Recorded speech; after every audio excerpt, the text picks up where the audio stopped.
কারো কাছে, পৃথিবীর কোন সৃষ্টির কাছে যাররা পরিমাণ কিচ্ছু পাওয়ার আশা করবেন না।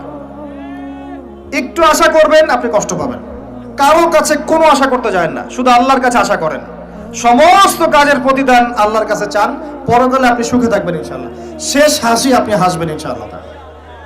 এছাড়া আমি কোনো সলিউশন দেখি না ভাই। আমি কলিজা থেকে কথাগুলো বললাম আপনাকে,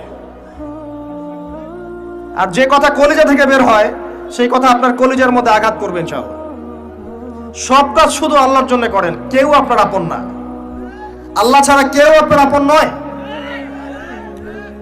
আপনি ভুল করবেন যদি আপনি অন্য কাউকে আপন মনে করেন। আপনার পলিটিক্যাল লিডার, আপনার প্রশাসনের স্যার, আপনার পরিবারের স্ত্রী, আপনার সন্তান, হাবি হাবি যা যা আছে, যদি মনে করেন আমার আপনজন, আপনি ভুল করবেন। সবাই সবার স্বার্থ চেনে, সবাই সবার স্বার্থ চেনে। শুধু আল্লাহ আপনাকে নিঃস্বার্থভাবে ভালোবাসেন, আল্লাহ পাক স্বার্থ চান না। সারাটা জীবন পাপ করে থাকলেও একটা বার দাঁড়িয়ে খালি বলেন আল্লাহ আস্তাগফিরুল্লাহ ওয়া আতুবু ইলাইহি। মন থেকে বলেন আল্লাহ আমি ভুল করেছি, আল্লাহ আমাকে মাফ করে দাও। এক মুহূর্তের মধ্যে আল্লাহ পাক আপনার সমস্ত গুনাহগুলোকে নেকিতে পরিবর্তন করে দিবেন ইনশাআল্লাহ। আল্লাহ ছাড়া কেউ নাই আপন। আল্লাহর জন্য খালেস করে ফেলেন নিজেকে, তার দ্বীনের জন্য চেষ্টা করেন। তার দ্বীন আজকে অবহেলিত, তার দ্বীন আজকে অপদস্থ। সারা বিশ্বের বুকে আজকে মুসলিমরা নির্যাতিত, নিপীড়িত। দ্বীনকে এগিয়ে নেওয়ার জন্য কিছু করেন। আপনার ক্ষুদ্র ক্ষুদ্র প্রচেষ্টা ইনশাআল্লাহ আগামী দিন ইসলামের বড় বিজয় নিয়ে আসবে। দ্বীনের জন্য খালেস করে ফেলেন নিজেকে। আপনার সময় আছে এখন, জ্ঞান অর্জন করেন, জ্ঞান অর্জন করেন, পড়াশোনা করেন, আলেম ওলামার কাছে গিয়ে ক্লাসিক্যাল বইগুলো পড়েন, প্রজেক্ট রেডি করেন, দাওয়াতি কাজ করেন, বই লিখেন, বক্তব্য দেন, দ্বীনের জন্য করেন। আপনাকে আপনার দুনিয়া আল্লাহ গুছিয়ে দিবেন ইনশাআল্লাহ। দুনিয়া আল্লাহ গুছিয়ে দিবেন ইনশাআল্লাহ। আপনি দ্বীনের জন্য খালেস করে ফেলেন নিজেকে, আল্লাহর দ্বীনের হয়ে যান। এবং দুনিয়া যে কাজগুলো করবেন শুধু আল্লাহ সন্তুষ্টির জন্য করবেন, কারো কাছে কিচ্ছু পাওয়ার আশা করবেন না। দেখবেন ইনশাআল্লাহ আপনি সুখে থাকবেন। একটা পর্যায়ে গিয়ে নূহ আলাইহিস সালামকে বলতে হয়েছে রব্বি আন্নী মাগলুবুন ফান্তাসির। আল্লাহ 950 বছর দাওয়াত দিলাম, মানুষ কথা শোনে না, মানুষ শোনেই না। 950 বছর দাওয়াত দিলাম, আল্লাহ আমার পরিবারের লোকও কথা শোনে না। আল্লাহ আমি পরাজিত, তুমি আমাকে সাহায্য করো। একটা পর্যায়ে গিয়ে লূত আলাইহিস সালামকেও তার স্ত্রী সন্তান ছেড়ে চলে যেতে হলো। একটা পর্যায়ে গিয়ে ইব্রাহিম আলাইহিস সালামকে তার বাবাকে ছেড়ে চলে যেতে হলো। একটা পর্যায়ে গিয়ে আসহাবুল কাহফকে সমাজ থেকে চলে যেতে হলো দূরে। একটা পর্যায়ে গিয়ে মুহাম্মদ সাল্লাল্লাহু আলাইহি ওয়াসাল্লামকে হিজরত করে চলে যেতে হলো, সাথে কেউ ছিল না। আল্লাহর জন্য ভালোবাসা, আল্লাহর জন্যই বিচ্ছেদ। ইতিহাস তাদেরকে ভুলে যায় নাই। তো একটা পর্যায়ে গিয়ে মানুষ যখন আর পারে না, তখন প্রয়োজনে একা আল্লাহকে নিয়ে থাকতে হয়। এটাই আল্লাহ পাকের মারিফতের সর্বোচ্চ লেভেল। আল্লাহকে নিয়ে থাকেন, ইনশাআল্লাহ আপনি ভালো থাকবেন। রাসূলকে নিয়ে থাকেন, ভালো থাকবেন। তার সুন্নাহকে নিয়ে থাকেন, ভালো থাকবেন। তার দ্বীনকে নিয়ে থাকেন, দ্বীনের জ্ঞান অর্জন করেন, দ্বীনটাকে প্রচার করার চেষ্টা করেন, দ্বীনটাকে প্রতিষ্ঠা করার চেষ্টা করেন। দ্বীন প্রতিষ্ঠা করলে কারো কোনো ক্ষতি হবে না। শৈথিল্যতাবাদী হবেন না, আবার চরমপন্থী হবেন না, জঙ্গি সন্ত্রাসী হয়ে যাবেন না। মধ্যম পন্থায় দ্বীনটাকে নিয়ে গিয়ে যাবেন, মধ্যম পন্থায় এগিয়ে যাবেন, ধীরে ধীরে সবরের সাথে। একটা লেকচারে বলেছিলাম, আমাকে 3টা নসিহত করেছিলেন একজন আলেম। বলেছিলেন প্রথমে জ্ঞান অর্জন করো, 1, 2, তারপরে তুমি ধৈর্য ধরা শিখো, আর 3 সাহসী হও। ভীরু কাপুরুষের জন্য জান্নাত নয়, তিনি বলেছিলেন। অতএব এভাবে চিন্তা করলে আপনি ইনশাআল্লাহ দুনিয়াতে ঠকবেন না, বা দুনিয়াতে ঠকলেও পরকালে আপনি জিতবেন ইনশাআল্লাহ তাআলা। পরকালে আল্লাহ পাক আপনার প্রতিটা কষ্টের প্রতিদান দিবেন ইনশাআল্লাহ আযজা ওয়া জাল। আসুন আমরা সবাই যার যার জায়গা থেকে আল্লাহর হয়ে যাই, আল্লাহর জন্য নিজেকে খালেস করে দিই। আর আল্লাহর ভালোবাসা পেতে চাইলে তার রাসূলকে তার রাসূলের আনুগত্য করতে হবে, তার সুন্নাহ মাফিক চলতে হবে। আল্লাহ পাকের ফরজ ওয়াজিবকে ভালোবেসে আদায় করেন, বিরক্ত হয়েন না। নামাজের আজান হচ্ছে, বিরক্ত হয়ে যায় না, ভালোবেসে নামাজে যান। যে আল্লাহ আমার কাছে একটা ইবাদত চেয়েছেন, আমার রব, আমার সৃষ্টিকর্তা আমাকে একটা সুযোগ দিয়েছেন, আমার কাছে একটা ইবাদত চেয়েছেন, সিজদা চেয়েছেন। আল্লাহ আমার কাছে কি আর চেয়েছেন? তাওহীদ চেয়েছেন, সুন্নত চেয়েছেন, হালাল খাই এতটুকু চেয়েছেন, সাধ্যমতো দিনের খেদমত এটা চেয়েছেন। আল্লাহ পাক আমার জন্য জান্নাত রেখেছেন, আমি আল্লাহর জন্য করব না? আল্লাহ পাকের কাজগুলো ভালোবেসে করেন, আল্লাহ পাকে কাছে পাবেন ইনশাআল্লাহ তাআলা। দেখবেন যদি আপনি আল্লাহর হয়ে যান, আপনি মনে মনে কিছু চাইবেন, হাত উঠিয়ে চাওয়ার আগে আপনার সামনে আল্লাহ পাক সেটা হাজির করে দিবেন ইনশাআল্লাহ। বিশ্বাস হচ্ছে না আপনার কথা, আমার কথা? আমার জীবনে শত শতবার এই ঘটনা ঘটেছে। মনে মনে চিন্তা করছি যে এটা দরকার, এটা হলে ভালো হতো, এমনকি এমনও চিন্তা করছি এটা খেতে ইচ্ছা করছে, সামনে গিয়ে দেখে হাজির। একটা কথা মিথ্যা বানিয়ে বলছি না, আল্লাহর কসম।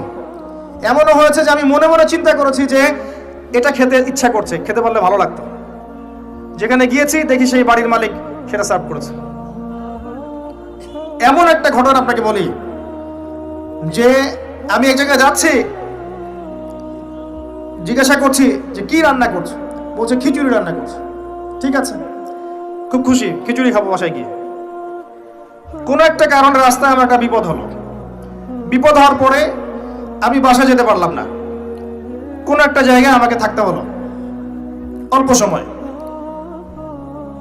সেখানে আমার পরিচিত তিনি ভাই, সে আমাকে বলছে কিছু খেয়ে নেন। ঠিক আছে, কি আছে নিয়ে আসেন। খাবার নিয়ে আসা হলো, দেখলাম খিচুড়ি। কথা কি বুঝতে পারছেন? দেখে আমার চোখ দিয়ে এক ফোঁটা পানি পড়লো খাবারের উপরে, যে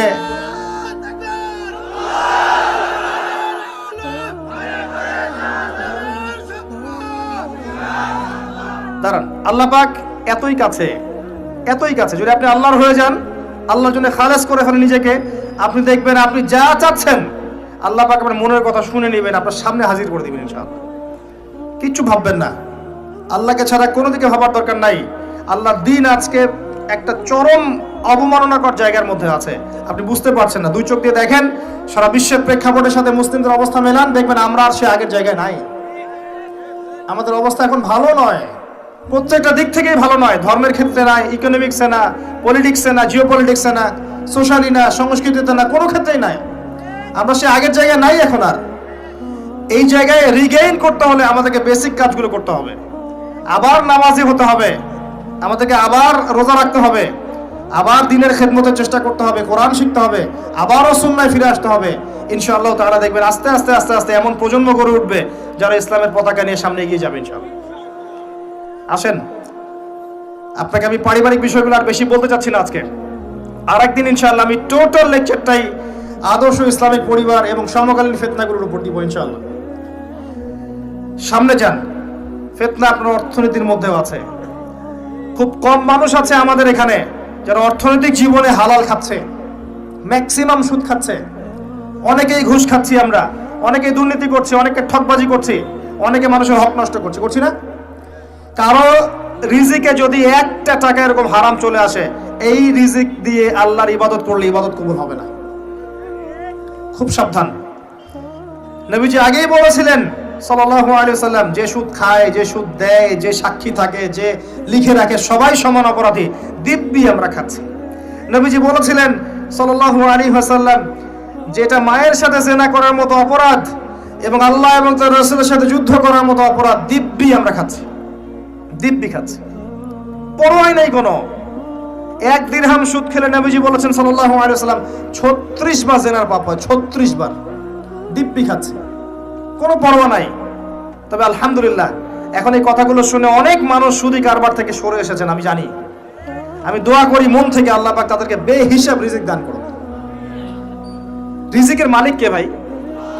আমি যদি মনে করি যে আমি সুদি কারবার না ছাড়লে আমার রিজিক কমে যাবে, তাহলে আমি মনে করছি রিজিকের মালিক আমি নিজেই, তাই নয় কি?